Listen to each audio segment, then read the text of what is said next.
It's October, which means the witching season is upon us. Join me, shall you?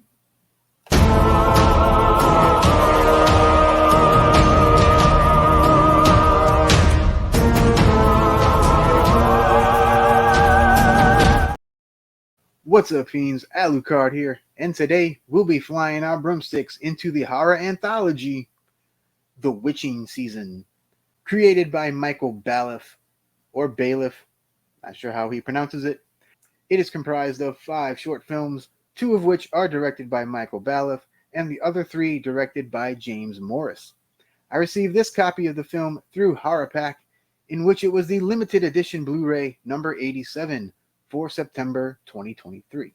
So we start off with the opening credits, including shots of pumpkins, Halloween decor, and even the font from John Carpenter's Halloween. The creepy theme music is by Slasher Dave, so it's quite effective and the shots are really nice. Now we jump into our first tale called Killer on the Loose. We have a young lady running from something in the woods, and she ends up in a house that's decorated for Halloween. Lo and behold, a killer shows up in a Walgreens bought hockey mask, those little cheapo hockey masks, and terror ensues. This one is fairly basic, but it works, largely due to the performance of Haley Nebaker as the young lady. There's also a neat moment with the TV remote pausing and playing Night of the Living Dead on the television. We then move on to our next story, but not before we're greeted with the opening credit sequence again. Yep, we see it before every story. More on that later.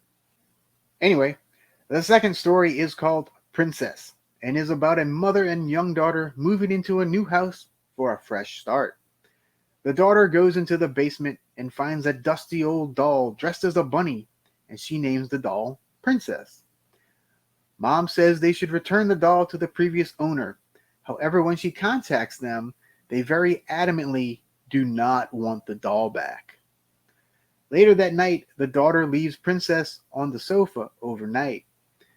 Princess turns on the TV to see a very funny knife infomercial and gets inspired to attack the family.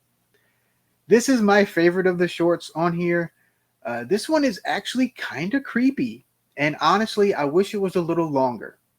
Next up, we have Not Alone, which starts out with an overnight radio broadcast discussing a ghost-possessing stuffed animals in Larson City. Princess? And also talks about UFO sightings in the Midwest. A man named Kyle wakes up to find a shadow person in the corner of his bedroom. It ends up becoming a coat rack. Or was it? I can't go too much further into this one without giving stuff away. There's some pretty neat execution on this one, but it did fall a bit flat for me overall. Short number 4 is called They Live Inside Us, and it stars James Morris, one of the directors of these shorts, but not this particular short, and Stevie Dutson. This is the longest story, but it kind of needs it. This one is about a writer who spends the night in a murderer's house for story inspiration. We see him come up with different scenarios, such as this teddy bear masked killer chasing this woman, then the woman being chased by an evil clown through an amusement park, and then we see the woman being stalked by a scarecrow through a cornfield. None of those seem to be working for him, so he changes the setting to the murderer's house. Little does he know, he's writing his own story. I think this one could be fleshed out a bit and made into a full-length feature. Which brings us to our final story. It is entitled, Is That You? And centers around a teen girl named Whitney who has her leg in a restrictive brace and is confined to her bedroom on Halloween night. She keeps hearing and seeing various scary things. This one is okay. Probably the most average of the shorts presented here, in my opinion. So what did I not like overall? So I didn't need the opening credit sequence before every single short. Now I do get that these were all independent shorts, all made by the same team basically, but if you're going to present it as a movie, cut that stuff out. We don't need to see all that. It got quite annoying. The quality of stories kind of vary a bit from really interesting to super average. The ones that are good are really good, and the other ones are just, okay. Now on to what I liked. All the shorts have really high production values.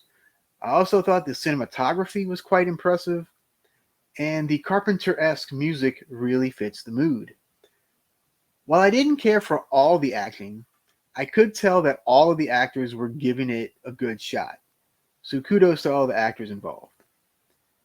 So I'm going to give The Witching Hour 2 3/4 bats out of 5. I'll say that 3 of the 5 shorts are definitely worth a watch, and I am interested in seeing more from filmmakers Michael Baloff and James Morris, as I think they both have a lot of potential. The Witching Hour is currently available to stream on Plex and on Amazon Prime in episodic form, so you can choose which ones you want to watch. So go ahead and check that out if you wish, and check out HorrorPack. I'll have a link in the description box below. Thanks so much for joining me for this review. Hope you enjoyed it, and until next time, adios, Bela Lugosi.